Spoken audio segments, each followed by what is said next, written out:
When love becomes real, something powerful happens inside the human nervous system. Not poetic, not abstract, biological, emotional, spiritual. And for the avoidant, love doesn't feel like safety at first. It feels like exposure. Because love doesn't just open the heart, it removes the armor. And when someone has learned that armor is survival, the instinct is simple. Pull back, shut down, regain control. But hear this truth clearly. Avoidance is not the absence of love. It is the presence of fear that has never been taught how to soften. When love becomes real, the avoidant feels seen. And being seen threatens the old identity. I am safe because I don't need. Yet the soul knows better. The soul knows connection is not weakness. It is design. So what does the avoidant do? They create space. They delay decisions. They focus on flaws. They numb emotion with logic. Not because they don't care, but because their nervous system equates closeness with danger. Here's a deeper wisdom. The avoidant is not running from love. They are running from who they must become to sustain it. Love demands presence. Love demands truth. Love demands the courage to stay when every old pattern screams leave, and life, in its divine intelligence, brings love not to punish, but to heal. Every trigger is an invitation. Every fear is a teacher. Every moment of discomfort is a doorway into growth. The moment love becomes real is the moment the avoidant is called higher, higher than conditioning, higher than childhood survival, higher than the belief that independence means isolation. Because real strength is not emotional distance. Real strength is regulation. Real power is choice. And when awareness enters the room, reaction loses its grip. An avoidant who wakes up, who pauses instead of pulling away, begins to rewire not just relationships, but destiny. They learn that vulnerability is not collapse. It is alignment. That commitment is not captivity. It is expansion. And when they choose courage over comfort, something extraordinary happens. Love stops feeling like a threat and starts feeling like home. That is transformation. That is growth. That is the moment the past releases its hold and the future opens its arms. When love becomes real, an avoidant often mistakes emotional intensity for the loss of freedom. This confusion doesn't come from logic. It comes from conditioning. Deep inside, the avoidant has learned to associate closeness with constraint, dependence with danger, and emotional need with vulnerability that once felt unsafe. So when love deepens and the bond strengthens, their nervous system interprets it not as connection, but as a threat to autonomy. Freedom, for the avoidant, has rarely meant joy or expansion. It has meant survival. It has meant staying ahead of disappointment, staying untouched by rejection, staying in control of their inner world. Independence became their refuge long before it became a value. So when love asks for consistency, presence, and emotional availability, it can feel like an invisible cage closing in. Even when no one is actually holding the key, the intensity of real love does something profound. It narrows the emotional distance that once felt protective. Texts become more frequent. Expectations become clearer. Emotional attunement becomes necessary. And suddenly, the avoidant feels seen in a way they're not used to. Not admired from afar, not engaged on their terms, but known. And being known challenges the belief that freedom comes from staying separate. This is where the misunderstanding deepens. The avoidant doesn't feel controlled by the partner. They feel controlled by their own emotions. Love awakens longing, attachment, and care, states that require surrender, rather than management. And for someone who learned early that self-reliance equals safety, surrender feels like weakness, even though it's actually trust. So the mind steps in to protect. It reframes closeness as obligation. It interprets desire as pressure. It labels emotional needs as demands. The avoidant begins to tell themselves, I'm losing myself, when what's really happening is that they're being invited to expand beyond the version of themselves that survived alone. What's critical to understand is that this reaction isn't a conscious choice. It's a reflex. The nervous system fires before the heart can speak. Emotional intensity raises internal alarms. If I care this much, I can be hurt this much. And so distance becomes a way to breathe again. Space becomes synonymous with relief. Pulling away feels like reclaiming oxygen, even if it creates confusion or pain for both people. But the truth is this: love doesn't take freedom away. It reveals where freedom was falsely defined. Freedom is not the absence of attachment, it's the presence of choice. And the avoidant hasn't yet learned that intimacy doesn't erase individuality. It refines it. It doesn't imprison the self, it invites the self to be experienced in relationship. When love becomes real, the avoidant stands at a crossroads between old survival and new growth. Emotional intensity feels overwhelming because it's unfamiliar territory. The heart is asking them to stay, while the past is urging them to retreat. And until awareness enters that moment, the avoidant will continue to confuse depth with danger and closeness with captivity. Yet inside that confusion is an invitation to redefine freedom not as distance, but as the ability to remain present without abandoning oneself, to learn that love is not a force that takes, it is a space that reveals, and that the most profound form of freedom may not be found in pulling away, but in staying long enough to discover that connection does not erase autonomy.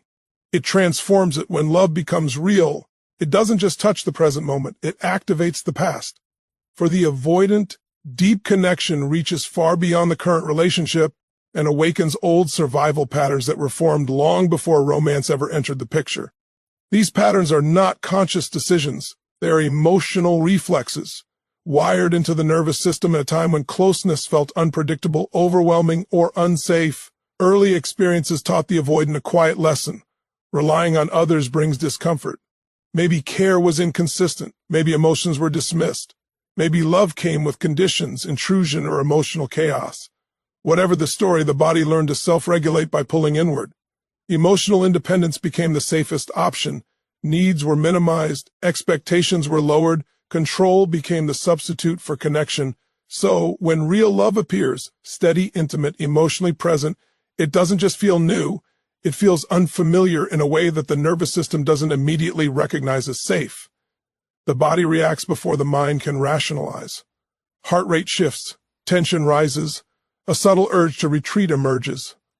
Not because the partner has done something wrong, but because closeness has crossed an internal threshold. This is where survival patterns take over.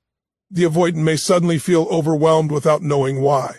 They may experience irritation, numbness, or restlessness. They may start craving space even while caring deeply. These reactions are not about the present relationship. They are echoes of the past attempting to protect the self from a perceived emotional threat. The nervous system is doing exactly what it was trained to do: reduce exposure. Love brings dependency, and dependency once meant pain. So the system activates distance as a safety mechanism. Emotional walls rise automatically. Vulnerability shuts down. Logic steps in to override feeling. The avoidant may analyze, critique, or detach, not because love has disappeared, but because the body is trying to restore equilibrium. What's often misunderstood is that these patterns are not signs of emotional immaturity or lack of desire. They are signs of an unhealed attachment wound responding to intimacy. The avoidant isn't choosing fear, fear is choosing them. And without awareness, these reactions feel justified, even necessary. The mind will generate reasons to support the body's discomfort. This is moving too fast. I need space. Something feels off. Yet what feels off is not the relationship. It's the internal conflict between old programming and new possibility. Real love challenges the avoidance identity as someone who doesn't need much, who stays self-contained, who survives by staying separate. And when that identity is threatened, the nervous system defends it fiercely. This is why avoidance can appear calm on the surface, while feeling intense internal pressure. The survival pattern is subtle, efficient, and convincing. It doesn't scream danger, it whispers logic. It frames withdrawal as wisdom.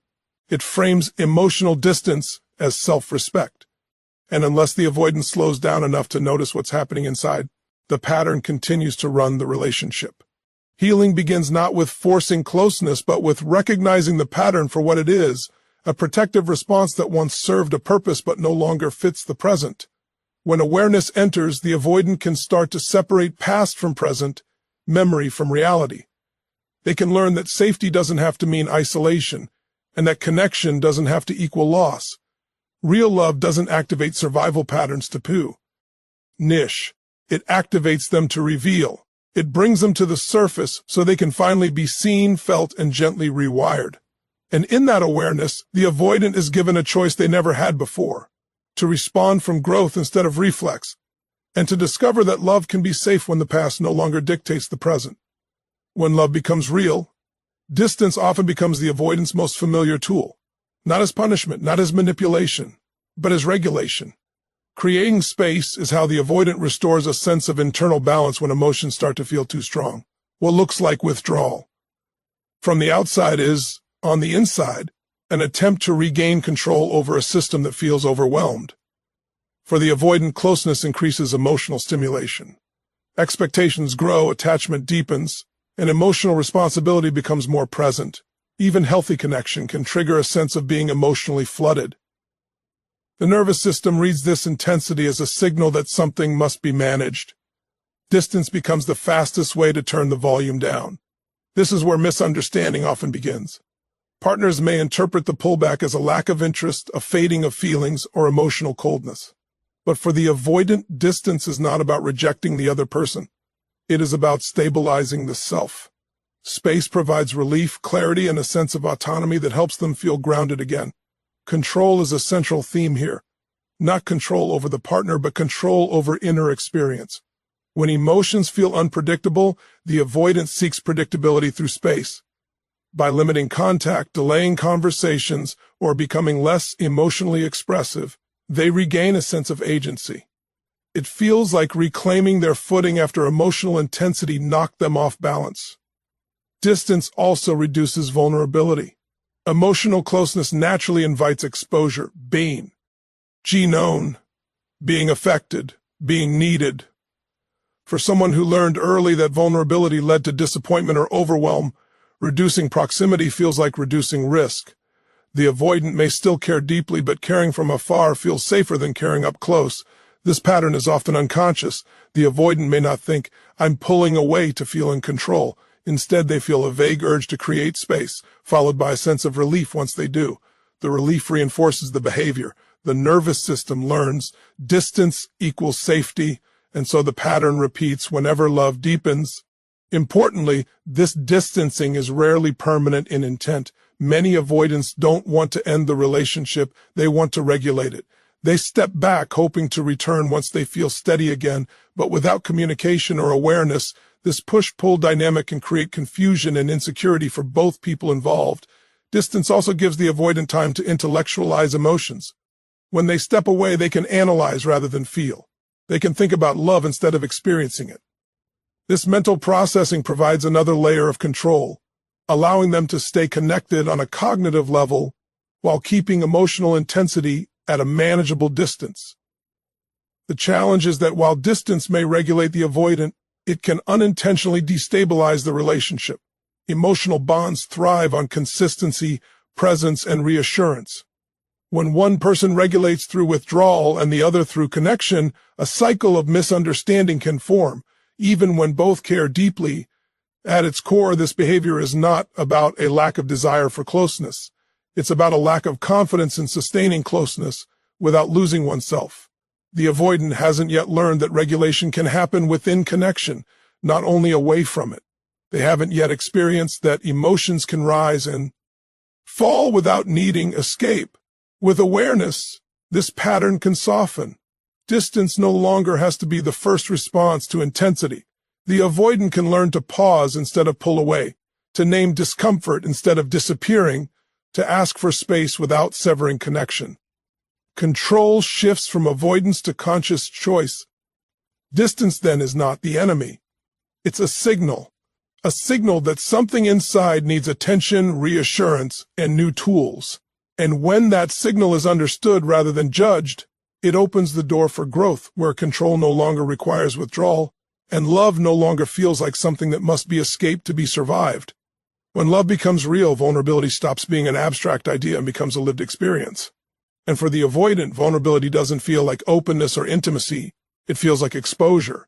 It feels like standing without protection in a world that once taught them that being unguarded came at a cost.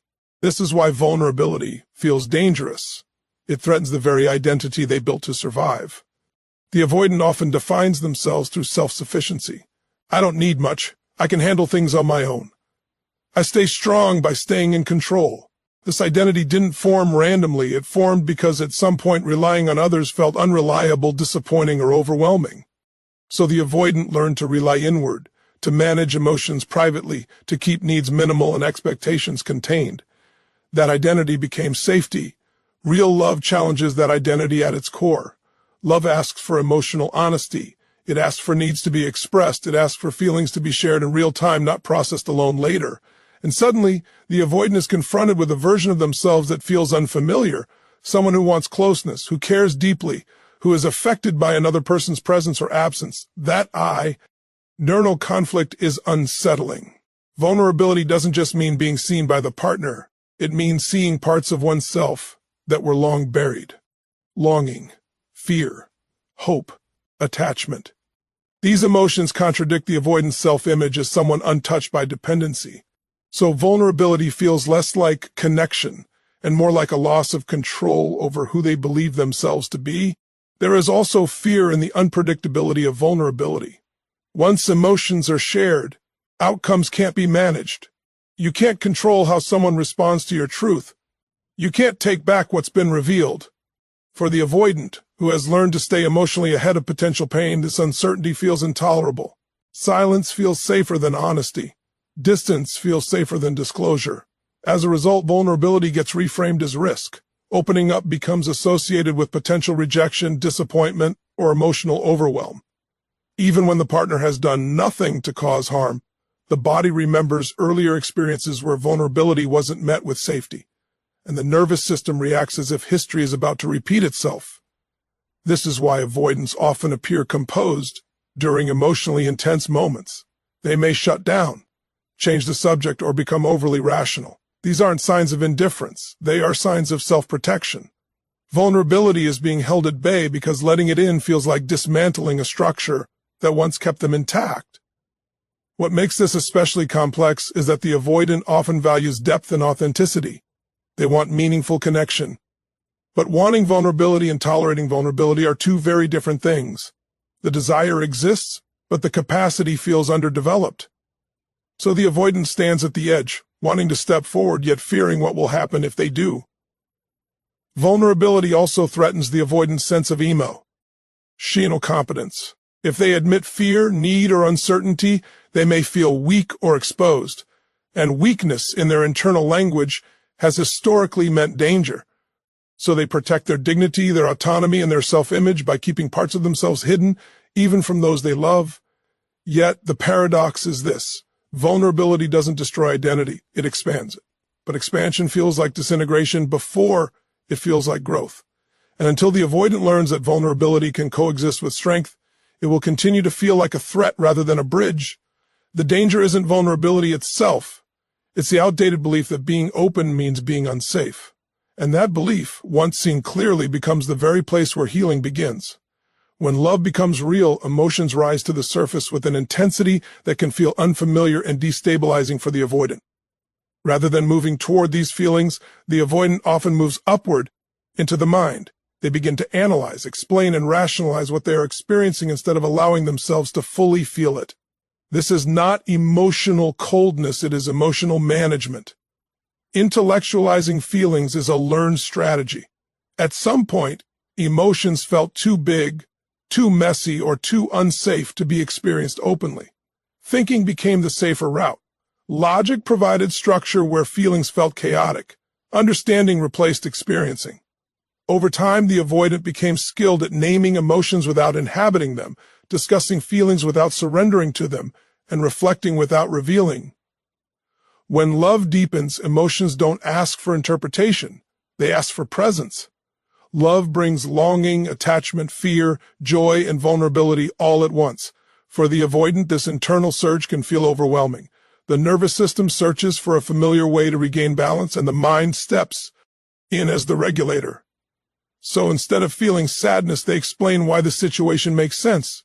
Instead of feeling fear, they analyze the relationship dynamics. Instead of feeling longing, they question compatibility. This mental activity creates distance from the emotional experience itself. It keeps feelings at arm's length where they can be observed rather than endured. The avoidant may appear calm, articulate, and self-aware, but beneath that clarity is often a disconnection from the raw emotional current. Intellectualizing also provides a sense of control. Emotions are unpredictable, but thoughts can be organized. If feelings can be understood, categorized, or justified, they seem less threatening. The avoidant convinces themselves that they are being reasonable, objective, or self-protective, when in reality they are avoiding the vulnerability of emotional immersion. This is why avoidants can talk about love without fully being in love.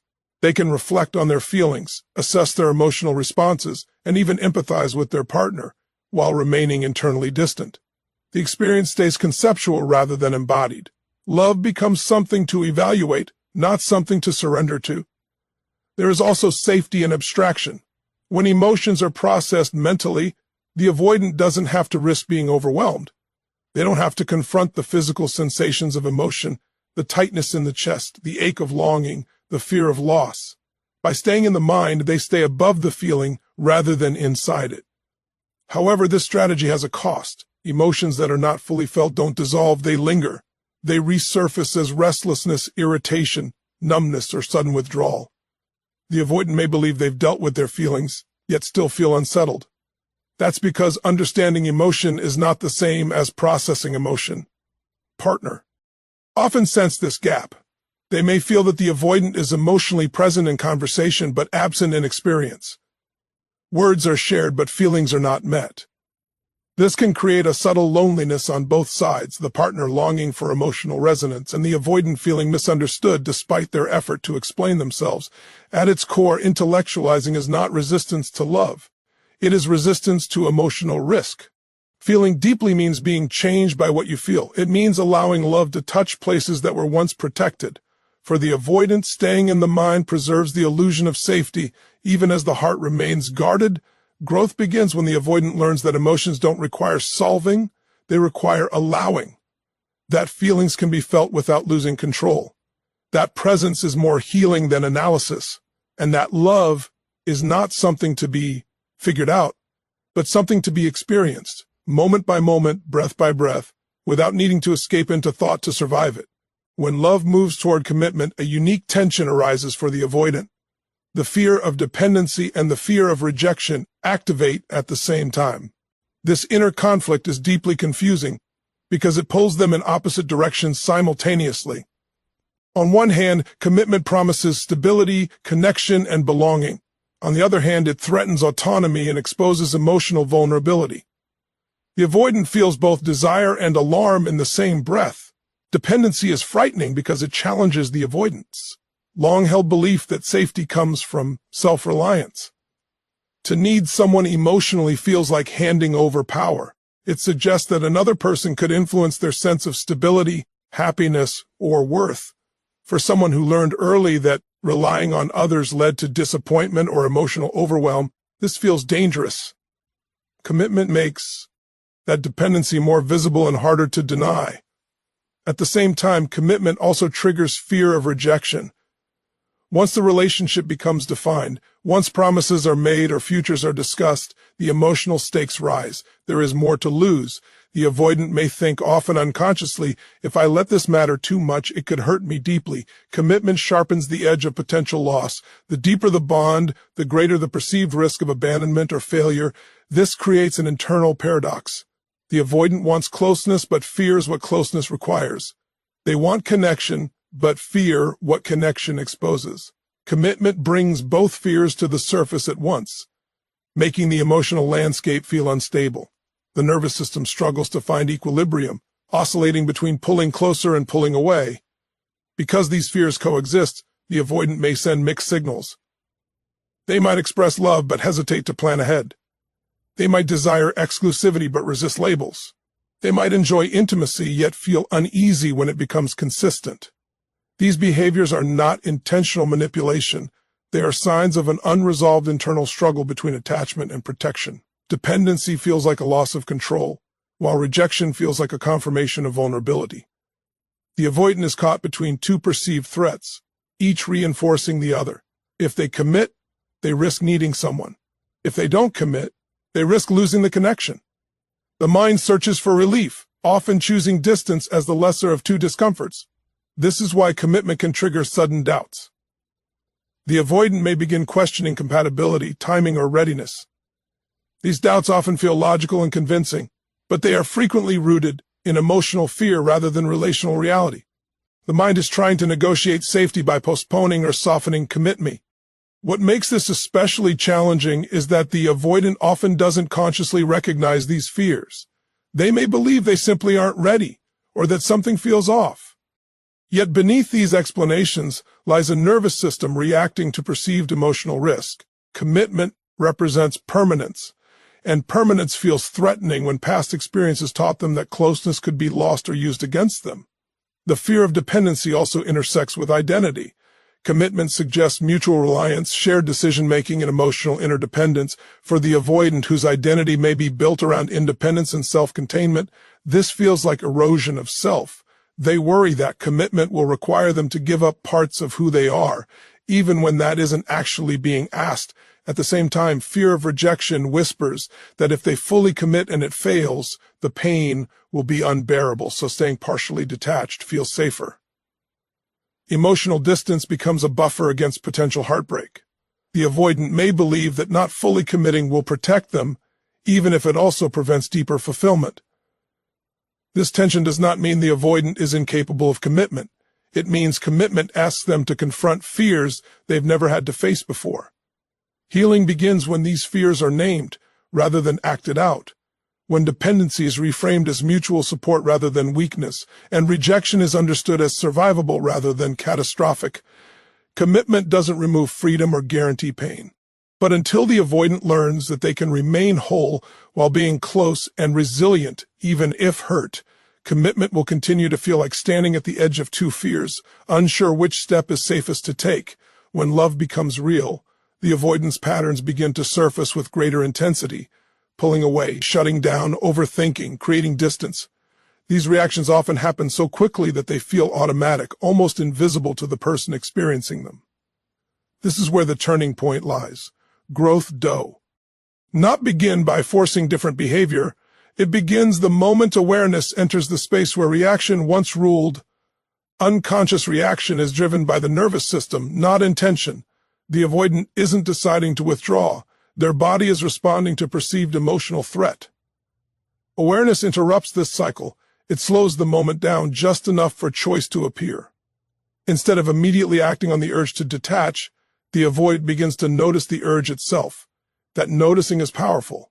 It creates a gap between stimulus and response where something new can emerge. At first, awareness can feel uncomfortable. Seeing one's own patterns means facing the truth that what feels protective may also be limiting. The avoidant may recognize that distance brings relief but also loneliness, that control brings stability but also isolation. Awareness removes the illusion that these reactions are purely logical or necessary. It reveals them as habits, once useful, now outdated. This shift from unconscious to conscious does not happen all at once. It happens in moments. A pause before disengaging, a breath before changing the subject, a question asked inwardly, what am I actually feeling right now? These small acts of self-observation weaken the automatic nature of avoidance. The nervous system begins to learn that discomfort can be tolerated without immediate escape.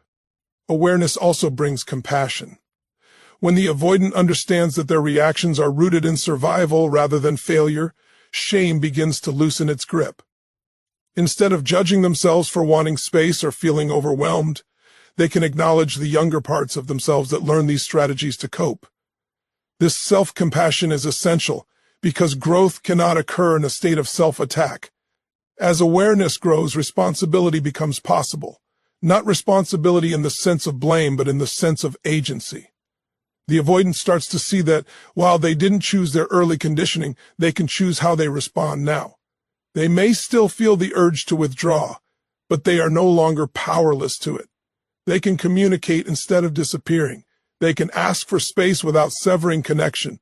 Replacing reaction with response requires practice. The body will still send familiar signals, tightness, restlessness, numbness, but awareness allows these sensations to be felt without being obeyed. Over time, the nervous system begins to recalibrate. It learns that closeness does not automatically lead to danger, and that staying present through discomfort does not result in collapse.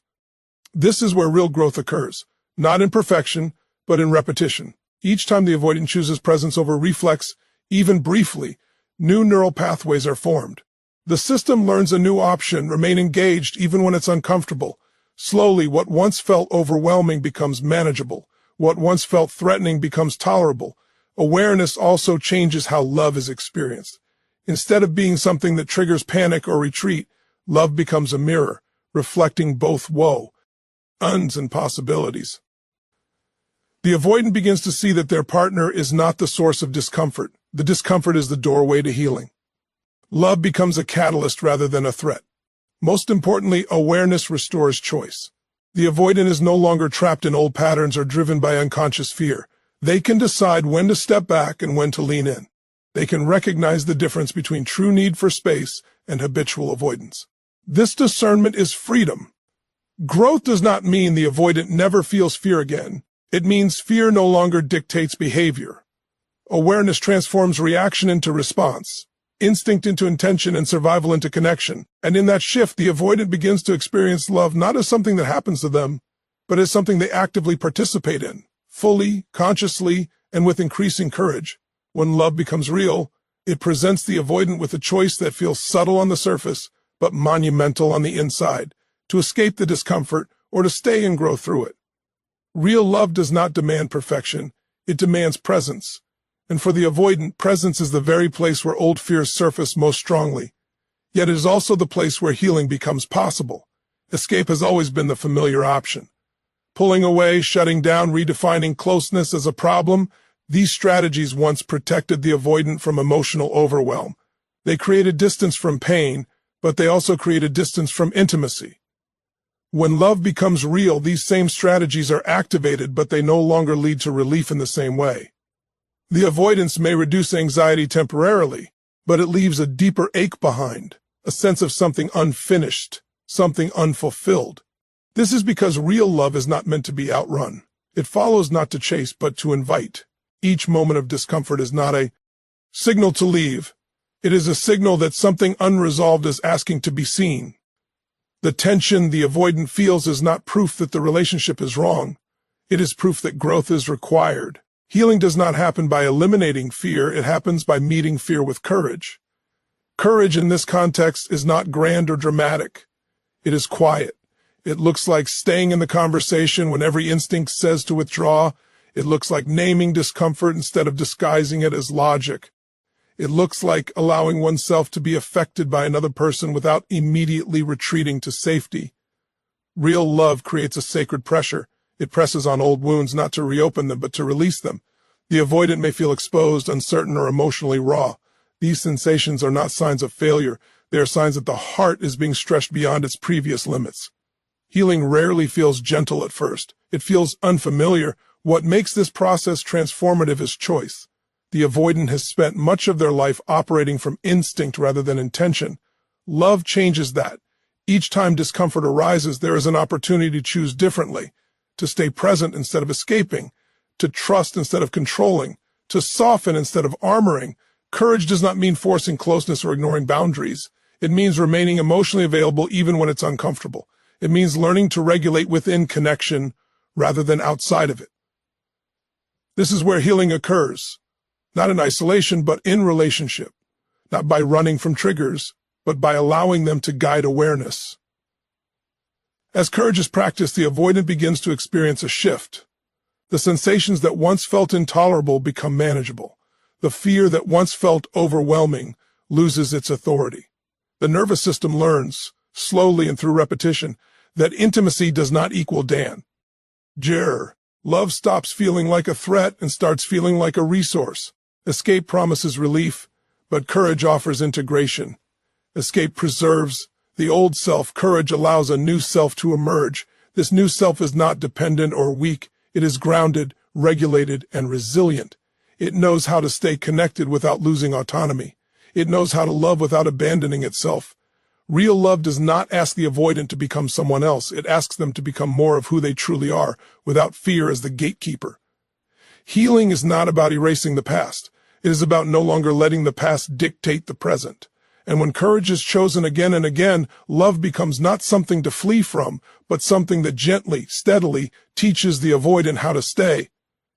And here's the truth that brings it all together. When love becomes real, it is never random who it chooses to awaken. Love shows up where growth is possible. It does not come to destroy you, it comes to reveal you. For the avoidant, love is not a mistake, a threat, or a trap. It is a divine assignment. Every moment of fear, every urge to pull away, every instinct to protect instead of connect is not evidence that something is wrong. It is evidence that something old is being asked to release its grip. Love doesn't expose wounds to shame you. It exposes them so they can finally be healed. You were never broken for needing space. You were never weak for learning independence. You were never wrong for surviving the way you did. But survival is not the same as living. Real love arrives when the soul is ready to evolve beyond protection into presence. It asks a single, powerful question. Will you choose growth over habit? Will you let awareness guide you instead of fear? Will you stay when leaving feels easier? Because the highest form of freedom is not escape. It is the ability to remain open without abando. Ning yourself. And the most powerful transformation does not happen when love feels easy. It happens when love feels challenging and you choose courage anyway. That is where old identities dissolve. That is where the nervous system learns safety. That is where the heart expands instead of retreats. You are not here to repeat patterns. You are here to transcend them. And when an avoidant chooses awareness, chooses presence, chooses courage, love stops being something that threatens their freedom and becomes the very place where freedom is fulfilled. That is the work. That is the awakening. That is the path forward. Thank you for listening.